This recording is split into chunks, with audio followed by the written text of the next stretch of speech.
BJP మేనిఫెస్టోకు ముహూర్తం ఖరారైంది. అంబేద్కర్ జయంతి సందర్భంగా April 14న manifesto విడుదల చేయనున్నట్టు తెలుస్తోంది. ఇప్పటికే మేనిఫెస్టో తయారీకి రక్షణ మంత్రి రాజ్నాథ్ సింగ్ ఆధ్వర్యంలో కమిటీని ఏర్పాటు చేసింది బీజేపీ హైకమాండ్. ప్రజల అభిప్రాయాలు సేకరించిన తర్వాత మేనిఫెస్టో తయారు చేసింది ఆ కమిటీ.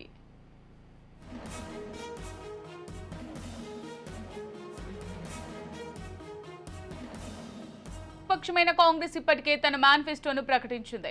ఇప్పుడు బీజేపీ తమ సంకల్ప పత్రాన్ని విడుదల చేసేందుకు రెడీ అయింది.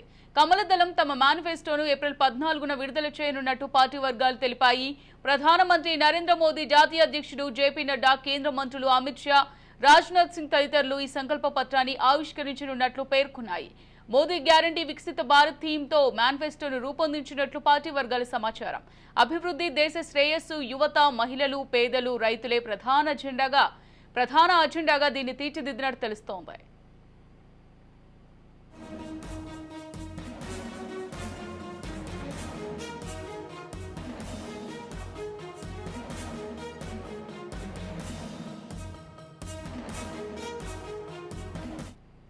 మేనిఫెస్టో రూపకల్పనకు రాజ్నాథ్ సింగ్ నేతృత్వంలోని మొత్తం 27 మంది సభ్యులతో కమిటీ ఏర్పాటైంది. ఇప్పటికే 2 కీలక సమావేశాలు నిర్వహించింది. ప్రజల నుంచి కూడా సలహాలు, సూచనలు స్వీకరించింది. సంకల్ప పత్రం కోసం దాదాపు 15 లక్షల సూచనలు రాగా ఇందులో 4 లక్షలకు పైగా అభిప్రాయాలను ప్రజలు నమో యాప్ ద్వారా తెలియజేశారు. వాటన్నింటినీ పరిశీలించిన కమిటీ మేనిఫెస్టోను రూపొందించినట్లు పార్టీ వర్గాలు తెలిపాయి.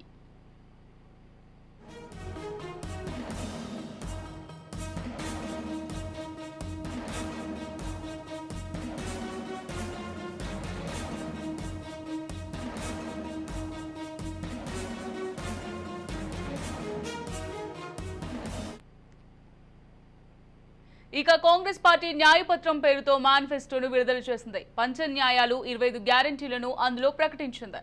ఇక దేశవ్యాప్తంగా 7 విడతల్లో పోలింగ్ జరగనుంది. తొలి విడత ఏప్రిల్ 19న ప్రారంభం కాగా ఏప్రిల్ 26న రెండో విడత, మే 7, 13, 20, 25, జూన్ 1న పోలింగ్ జరగనుంది. జూన్ 4న ఎన్నికల ఫలితాలు రిలీజ్ కానున్నాయి. ఈసారి 400కు పైగా సీట్లు సాధిస్తామని బీజేపీ ధీమా వ్యక్తం చేస్తున్నారు. ఇక ప్రతిపక్షాల ఇండియా కూటమి కూడా విజయకేతనం ఎగురవేస్తామని ఆశాభావం వ్యక్తం చేస్తోంది.